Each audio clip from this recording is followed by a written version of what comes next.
My name's Alan Creever, and I'm president of Skokomish Farms. Basically, we're land developers out of Idaho. We've owned over 60 ranches in Idaho, Montana, and eastern Washington. We also have done a number of urban. We actually started out in urban projects doing condominiums and townhouses in cities like Spokane, Sun Valley, Idaho, Mammoth, California.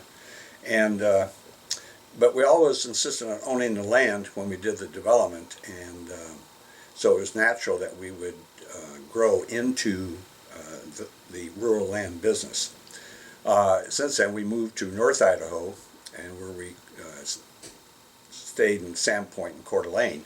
And in developing these ranches, the one thing that concerned about, we were always cutting earth into little squares and then selling them. And that was the end, and you really can't make a living on 5, 10, or 20 acres.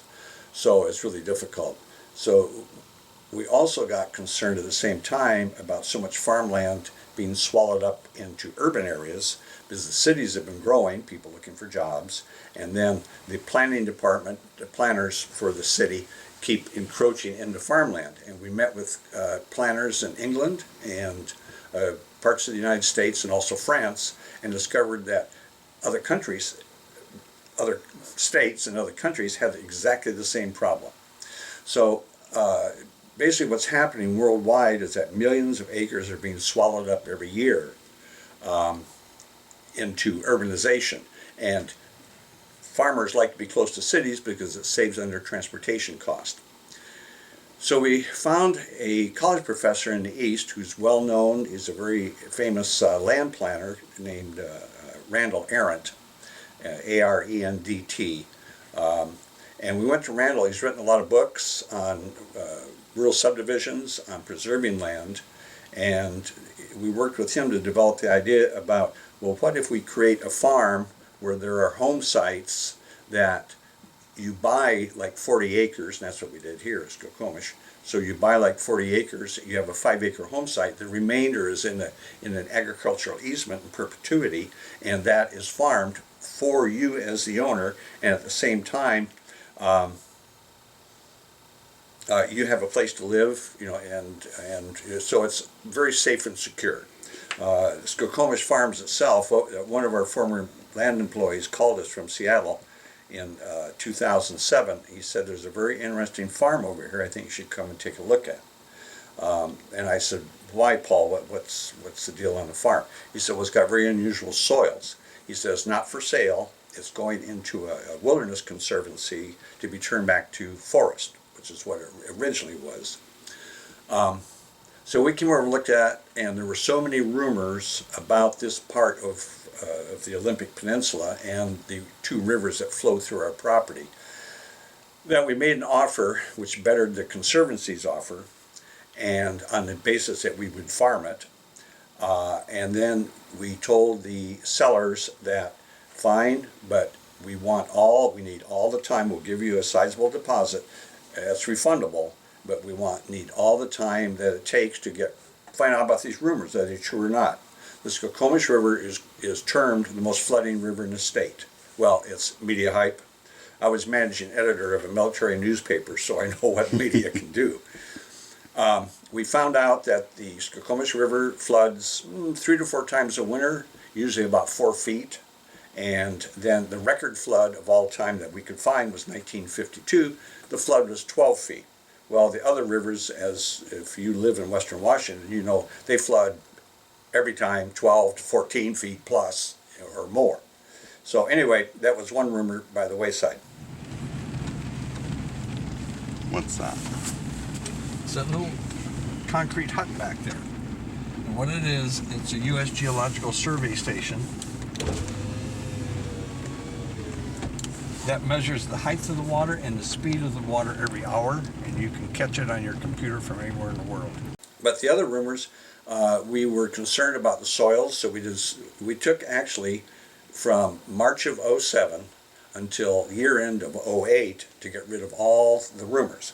The other was, what were the soils? Well, we found out that we have 4 to 6 feet of silt and sandy loam over gravel. There's no clay in our soil. Consequently, after a big storm, we can drive out in the field and it's completely firm. So is there any gold in them there waters? No, we brought a geologist in to say, okay, what have we got? And she said that, we said gold, and she said no. We said garnets, jasper, no. She said what you do have is a jade-like material called jadeite. And you'll see when you start looking around at the rocks, you'll see some are very dark green. Yeah. So it's barely a semi-precious stone, I think. So.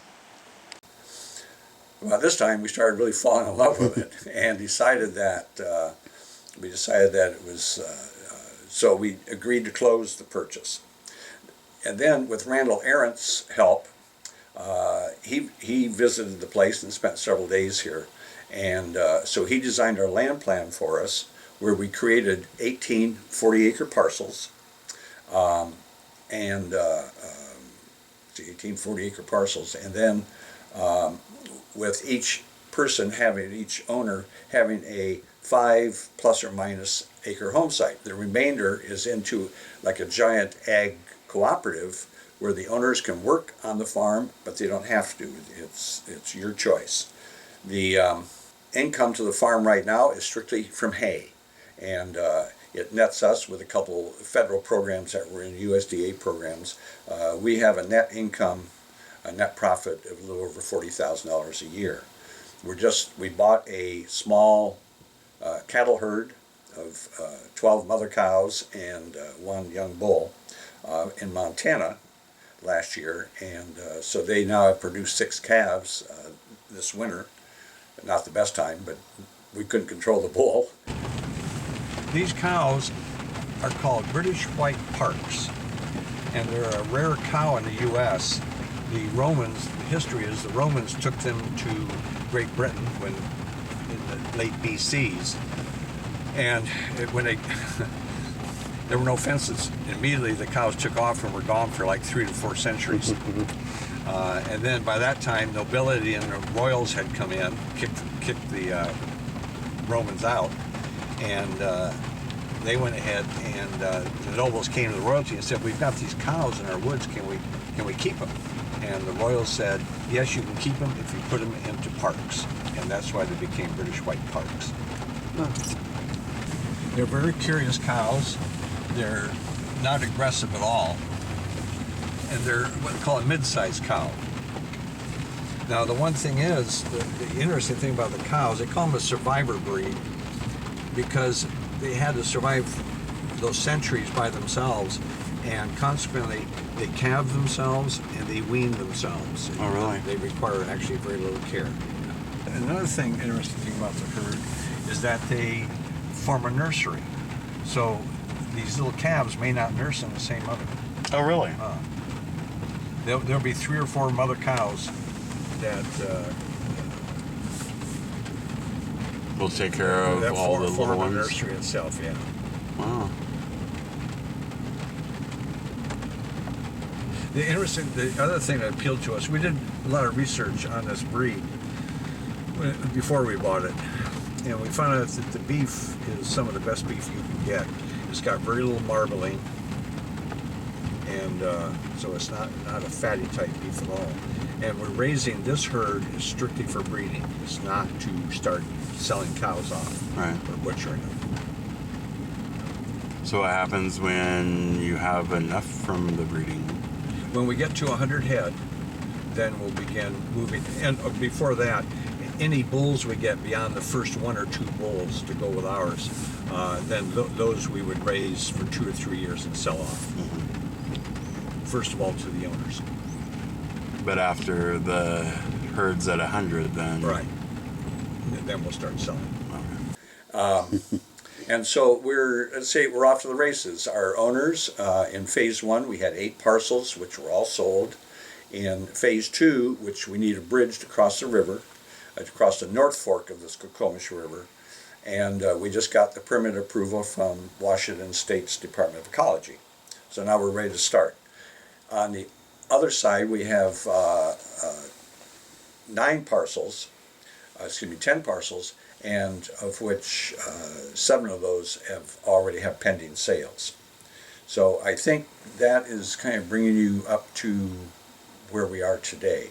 The nice thing about the Olympic Peninsula, what we did discover in our due diligence in that 21-month period, is that the climate on the Olympic Peninsula is actually very, very mild. We get twice the rain that Seattle gets, but at the same time it comes in big dumps, and then it's gone. So we like it. We like it for that reason, that we were surprised that the weather is not like Seattle's. It's actually more changeable, and it changes quicker. Like this morning, we had sunshine for a bit, and suddenly the rain set back in. So in 2 hours from now, it may be sunny again. I did ask, one of our owners is Air Force squadron leader, and I asked Paul one time why the weather here is so changeable compared to Seattle. He said, well, Alan, the Olympic Peninsula is like a big pyramid, and since our weather comes off the Pacific Ocean, our predominant weather, when it hits the Olympic Peninsula, it causes a great deal of upper air turbulence, and consequently the weather changes much more rapidly. Then when these storms move across the Puget Sound, they pick up more water out of the sound. When it hits Seattle, they also hit the Cascade Mountain Range like a Chinese wall, and it's 1,400 miles long. So then I started to understand the climate here. So it's very mild. What we can grow here has really surprised us. Coming out of Idaho, we're more limited, but we found out we can grow things here, like we can grow artichokes, not for market necessarily, but we can grow artichokes, we can grow olives, chestnuts. We thought originally we'd have to do only cool weather crops. We're apparently in a growing zone 4 to 5, which is very much like central and northern California, especially northern California. So let's say that I were to buy one of your 40-acre parcels, give or take.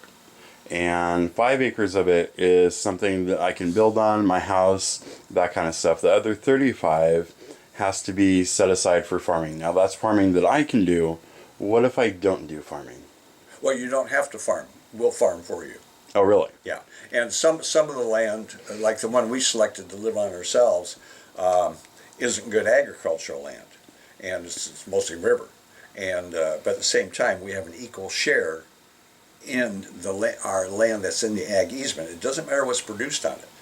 And that way, what we do is we pull all the money out of different programs that we're in, whether it's an orchard, vineyard, crops, livestock, and we can do the full spectrum.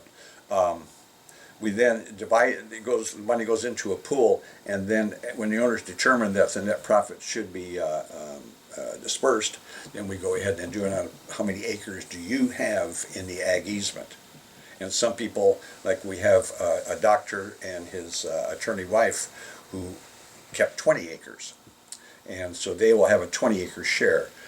For Molly, my wife and I, we have 40 acres to start with, but we will keep only about 2 acres, so we'll have 38 acres to a 38-acre share.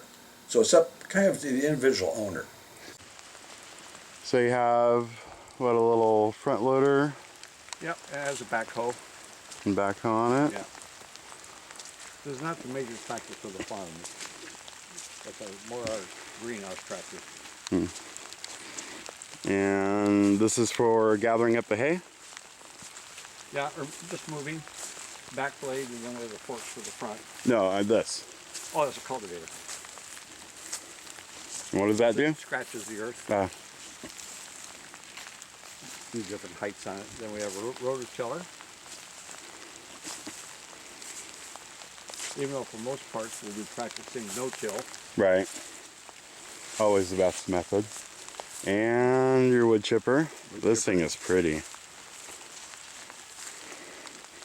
Have you already used this? Nope. Not yet. We're just getting ready to.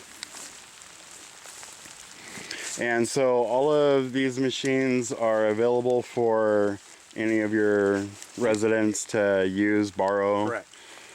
then clean up, fill back with gas, and bring back. And repair any damage if they do anything to it. Well, that's pretty cool. Yeah. Everything will be housed in ag building when we build that. Right now we keep the tractor across the river in one of the feeder sheds. It's over here to do some work on it. let's say that I have my 5 acres of my little homestead, and I want to grow my own food to sustain my family on, let's say, another 5 acres. I can have the other 30 acres be put into the communal grow share program. Yeah, depending on where the parcel's located.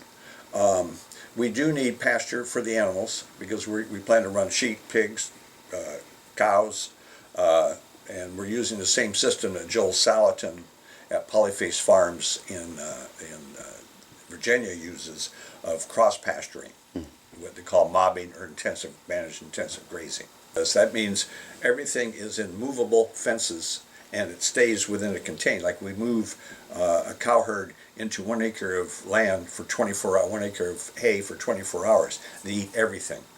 Then you follow that with chickens, and the chickens will scratch through the manure and spread it. I did ask Joel Salatin when we met him here several years ago. I asked him, how often do you fertilize your fields? He said, Alan, I haven't fertilized my fields in 5 years. So he said, when I need something done, I look for an animal that can do that. Yeah. Anyway, we've become advocates of his growing system. So that means we need as much pasture as we can get.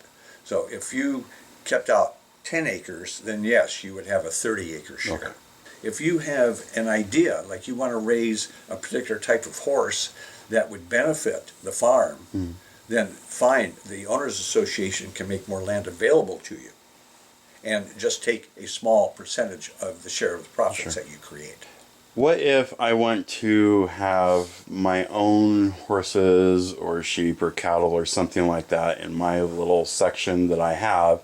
Is that something that's allowed, or do I have to fence them in? Will they free roam with everything else? Will they become part of the major herd? You would have to fence your property. You're going to fence in your entire home site. Oh. What we recommend is something that we... The agricultural part you can't fence in. Correct.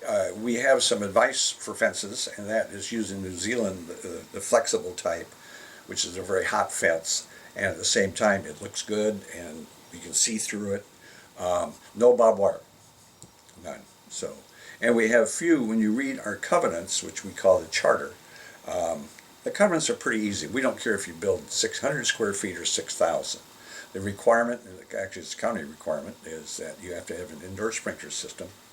We we recommend local builders who have a clean track record. Even though we're builders, we don't want to build any more homes. So, a couple of people from Asia, a couple investment groups come to us and interested in buying a parcel, but they wanted to fence off their 40 acres. And we said, we can't do that. We had another fellow who wanted to do 21 concrete pads, and we said, why? He said, well, if the world comes to blows, he said, I want to place my relatives and can bring their friends. And we said, we can't do that. It wasn't doable. So anyway, our owners so far are a real cross-section. IT people, doctors. We just picked up a college professor the other day whose specialty is longevity. We have a corrections officer. We have a bank mortgage lender from a major U.S. bank. Most of these people are from other areas, and if not around the world.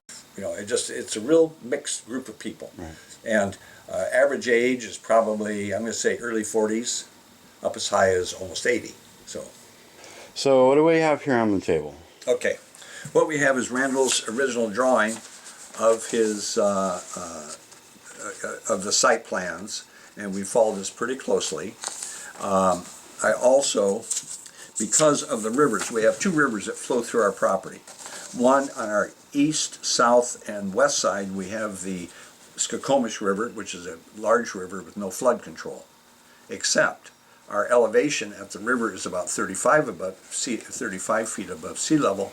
Our home sites are actually about 60 to 80 feet above sea level, so the danger of flooding is gone. This is a survey map of the property, and because of the way our property lays, it's difficult to create nice rectangles, as you can see here. So,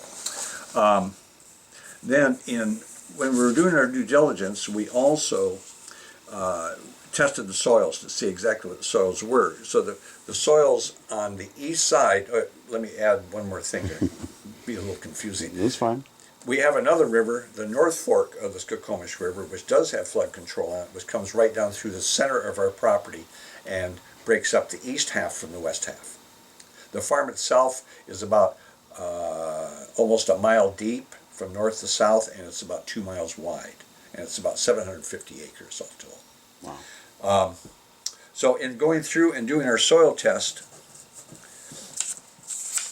during our due diligence period, that determined pretty well what could be done with that land. For instance, the land on the east side, on the north side of our old farm road here, which is strictly a farm road, is sandy loam over gravel. So there, that's ideal for orchard and vineyards. What we did, we contacted Mason County Conservation District, similar to other people's extension services, and we also contacted Washington State University, which is probably the leading ag school in the nation. And asked them, what do we do? We have silt loam over gravel to our south side of the farm road, and we have silt loam on the south side, sandy loam on the north side. They said north side, orchard, vineyards, south side, vegetable crops. Then we also have one field, which we call our greenhouse field, which is completely surrounded by trees. So therefore, you're not looking out from your home and seeing a whole bunch of vinyl and plastic out there. And so those are completely screened. The the west side of the river is perfect livestock. We think that the old farmer when he bought the farm, it was a stump farm, which you can see. I'm not sure that you can see this, or it reflects too much. But this was an aerial taken in 1938 or 1939 of the property. And the sons that sold us the property and sold us the farm said it took them until 1964, so 24 years to take out all the stumps. I know, big job. Immediately when they got out of college, they left. One became Roger Richard, is an architect in Bellevue in Seattle, and a commercial architect, and works with us on some of our home planning. And then his brother George Richard is just an investor. So Now, when I was pulling in here, I had to pull off the side of the road for a second for a logging truck. Is that from here, or is that from another property? yeah, a lot of our land, we are Simpson Timber, now called Green Diamond Resource Company, is our neighbor to the north here. So that gives us protection, because the Olympics, the foothills of the Olympics, really start on our north line. We don't see any peaks unless we go down into our south fields, but the mountains immediately go up 200 or 300 feet right behind us. So they're logging down here, just a couple sections down. So Now, I saw a bunch of signs, and we already talked about this, but people don't know. Any hunting or fishing or any kind of meat procurement that way allowed here at the properties? Okay, hunting on the land, no. The land is too flat. Children wander everywhere, and they're completely free to wander. In fact, like I haven't mentioned yet, but you're not really buying 5-acre home site, or you're not buying a 40-acre parcel. You're really buying 750 acres. You can go anywhere on the land at any time, except respect the privacy of somebody else's home site. Okay. So hunting here would be dangerous. However, right out our back door here, the hills, black-tailed deer. We do have a large resident elk herd. When we first bought the land, it was the elk were about 23 head in 2007, 2008, when we counted them. Last year there were 76, I believe 76 head of elk, and we think they're well over 100 now, but we also think the herd's split, because the herd that's still resident on our land here is about they're about 60 head. And but the elk wander the whole Skokomish Valley, which is quite, I don't know how, maybe it's 10 miles long, 12 miles long, and very wide. So there's no hunting here on the property, but just outside the door there's plenty of hunting grounds. Outside the door, in fact, one of our neighbors down here has a target range that they shoot into the hill, and he welcomes any of our owners to participate. And can also teach, which is nice. Now, you said that land up there, the hillside, all belongs to the logging people. Okay, all those trees you see in the hollow in there, Uh-huh. from the east, from the west side to the east side, that's all our land. So Okay. we go up in the hills in some places. So up there, hunting, okay. Yeah, Down here, not so much. no. Got it. Big pile of wood that nobody knows how it got there. Right. Got Well, we know that Somebody put it there. The former owners put it there for whatever reason. And these are what, blackberries? Blackberries, lots of Himalayan blackberries. We have natives and the Himalayan. And anyone's allowed to come down here and pick some blackberries. Oh, and absolutely. The fishing in our rivers here, the last couple of years has been catch and release. We have 4 runs of salmon. We have one run of steelhead, and then we have 1 run of a sea run cutthroat, which I'm not familiar with. In Idaho and Montana, of course, we have a lot of cutthroat. Our native fish in the river is cutthroat, and supposedly they're supposed to reintroduce rainbow trout. So, but catch and release, and as you may know, Washington State, it depends on the size of the run. A lot they change the rules, the regs once in a while in the mid-season. Right. Yeah. So is it a catch and release program because that's how you guys have set it up?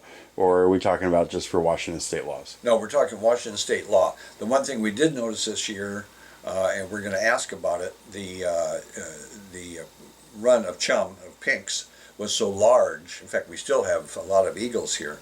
We're going to ask if maybe those salmon, that can be catch and keep next year. Okay. Yeah. So, but the rules can change year to year. It's just that the runs have been relatively small in the past, and now suddenly they're starting to get quite large. And that's a pretty good river in the summertime to go rafting down. Rafting, we have a special picnic area called Skipper Rock, and it's a great place. We have river rafts, and we put our rafts in 3 times since we've been here, and you can float the farm down the North Fork. You float for 3 hours and never leave the farm. Yeah, so. Well, here's the remains of salmon. Which you can see. Little critter. The eagles have been busy. Wow, they have. So this is a good place where owners can picnic. We build fire pits down here, and different types of fire pits. But great place to put in your river raft or tubes or just float.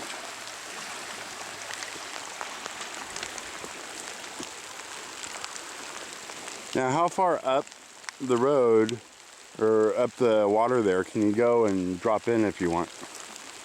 Well, the thing that's unusual about it's an unusual river. The ownership belongs to us because this river here was never declared navigable. It was all, the bottom belongs to us. That means the public does not have access to this. They could float through, but if they touch the bottom, they're trespassing.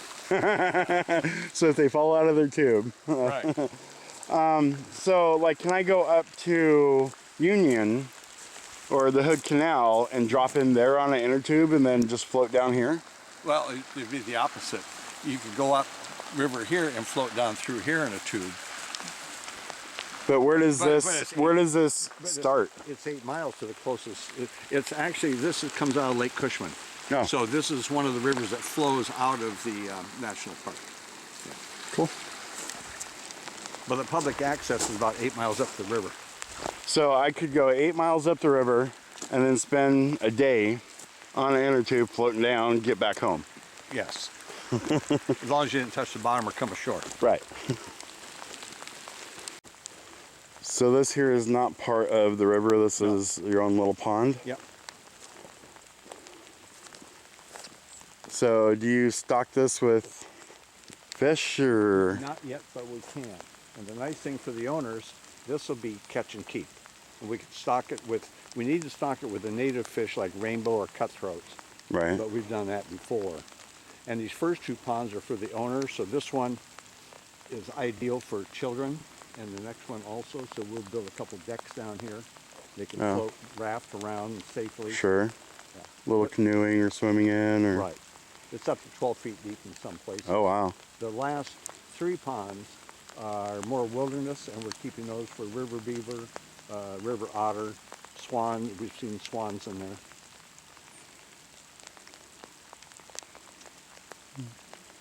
So more just strictly for wildlife. What's with the milk jugs?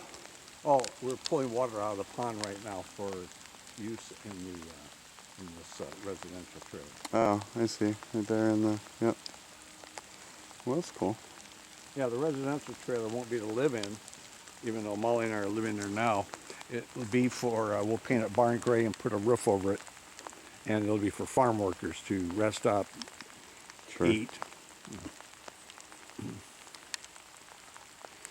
Hi, puppy. Yeah.